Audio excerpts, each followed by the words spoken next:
Welcome back. I'm here today with Kurt and Katie Braun, and they're founders of the Higgins Braun Foundation. Welcome to today's show. Thank you. So you have a very interesting past, and for the listeners, I'd like you to take me up on your career path and kind of some of the things that you've done in your life before we get into the establishment of the foundation.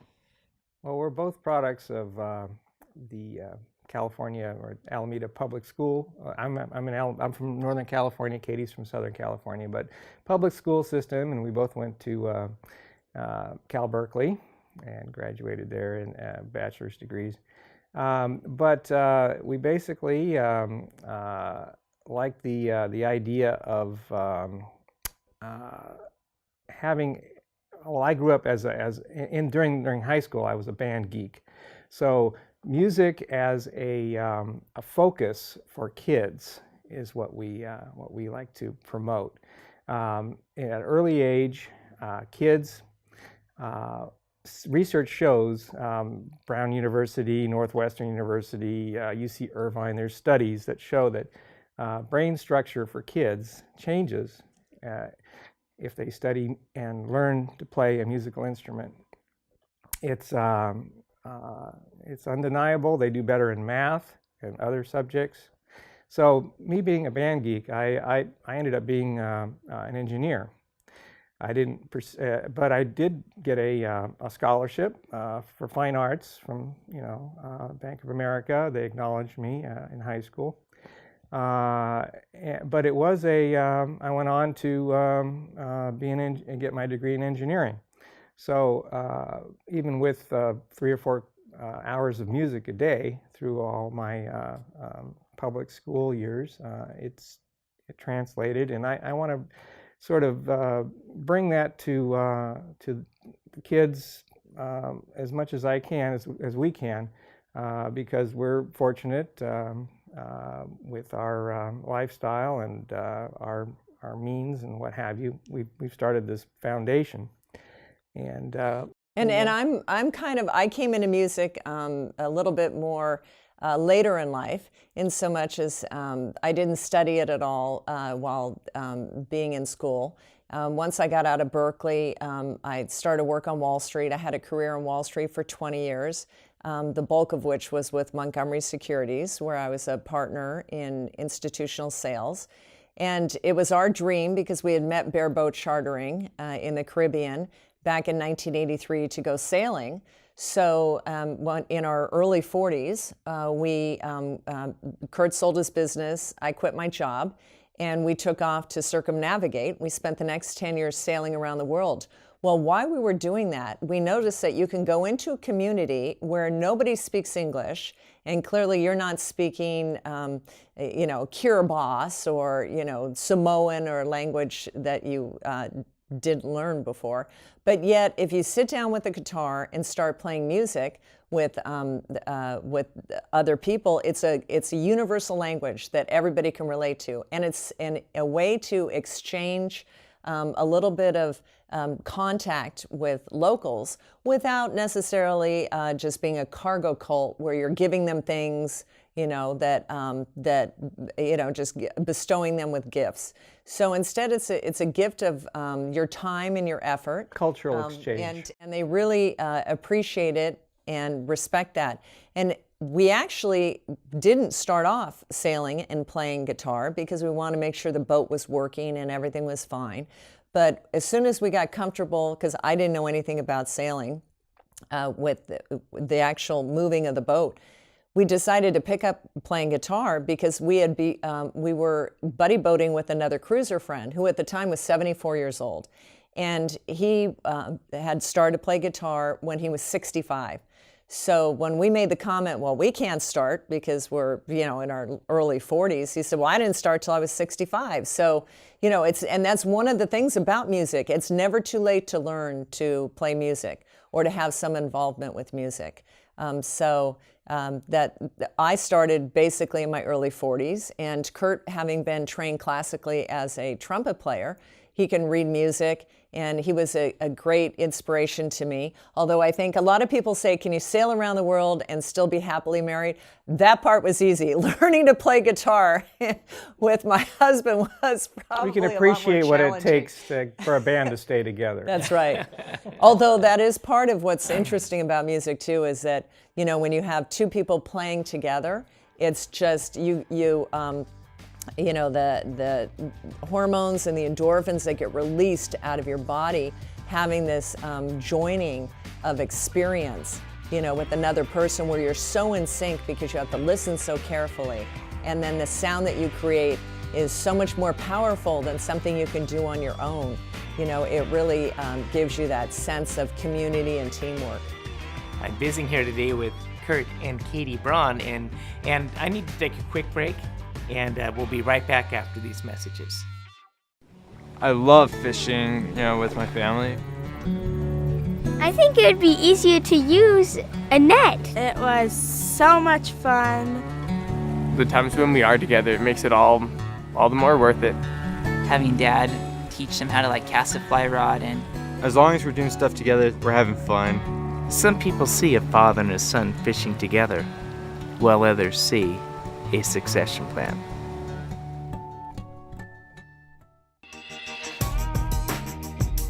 In the first segment, you touched on something lightly. I want to go into a little bit more, but sailing around the world. How many people have done that in their own boat? And what was the inspiration behind that? Well, it is a lifestyle that I would say there's a few hundred people a year that are out there floating around the planet.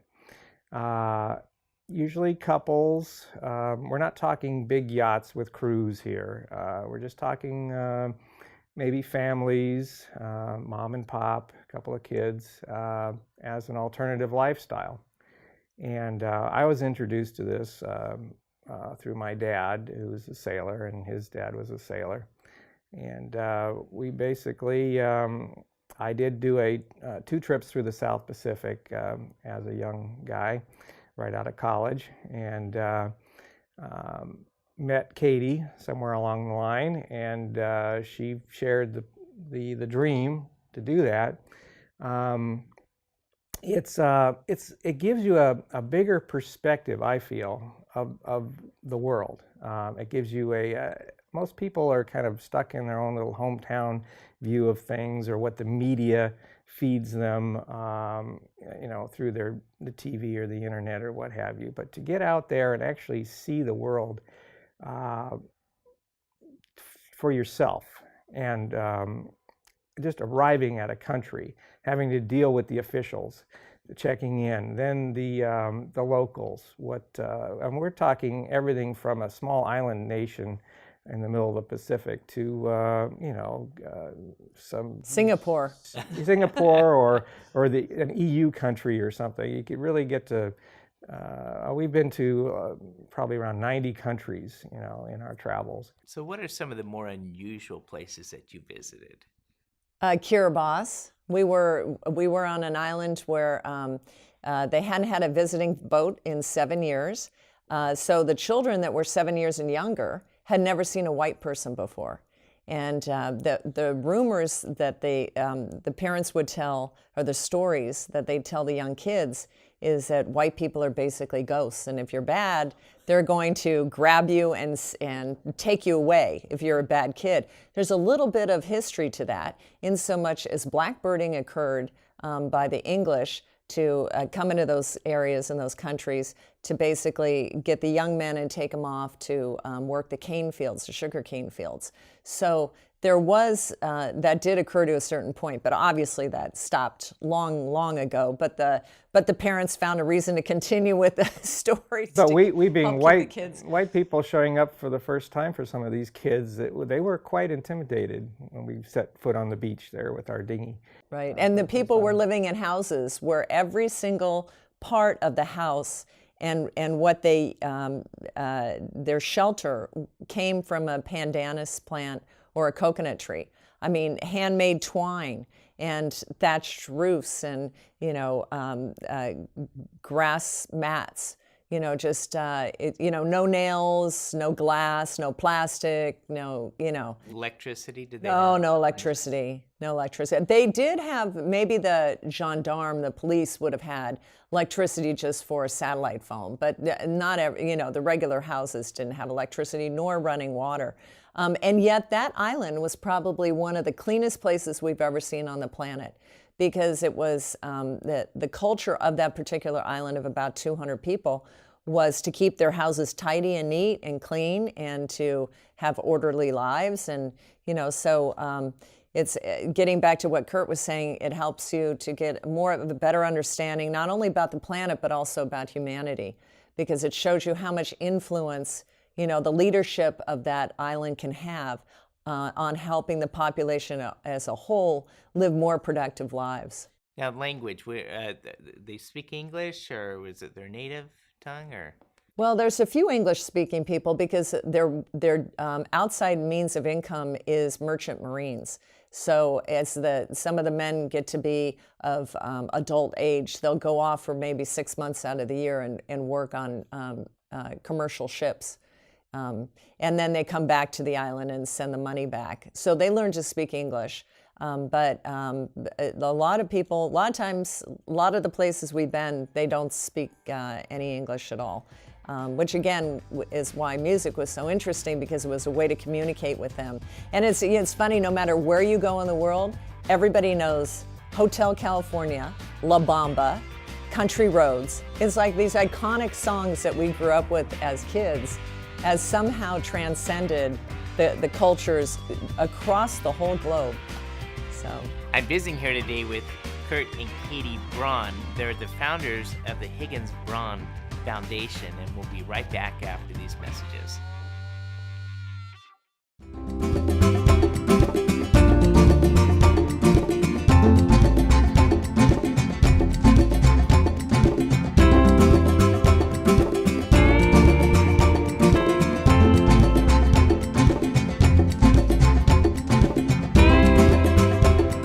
Since you can't take your wealth with you, spend time with your family.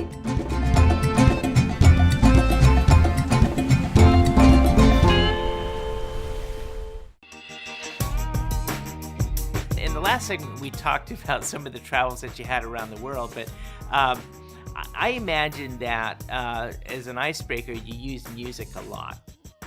Yeah, coming ashore, you're a total stranger.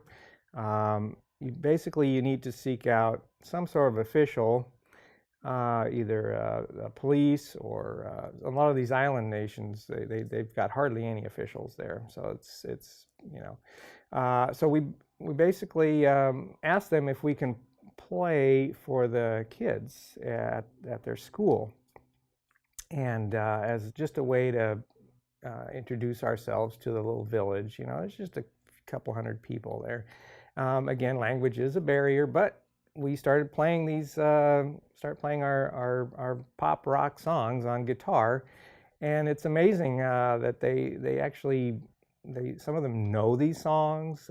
It's John Denver and the Eagles, and it's amazing. But we do find it to be an icebreaker, and sometimes we see they want to play for us. So some of their instruments are pretty rough sometimes. I mean, they'll have an old guitar that's down to 4 strings strung like a ukulele with fishing wire and some rocks to tighten it up, and so we have parts on the boat. We'd fix the guitar up to what it's supposed to be, and they're just overjoyed with that, especially the guy who originally brought the guitar there, who's since passed it off to his kids or whatever to maybe try to learn how to play it. But anyhow, it's a real icebreaker, and but our whole purpose of using music, it's basically a more than just an icebreaker.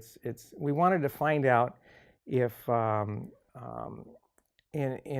when we finish our trip around the world for philanthropy, you know, some people just write a check to, you know, some sort of a charity or what have you. But in our travels, we found that we want to do something that actually helps people help themselves. So we're talking education here. And so that's kind of how we got into this whole education thing, and with focus on music and the studies that have been done with using music education to help kids focus and give them better, in general, a better education. That's what these studies show.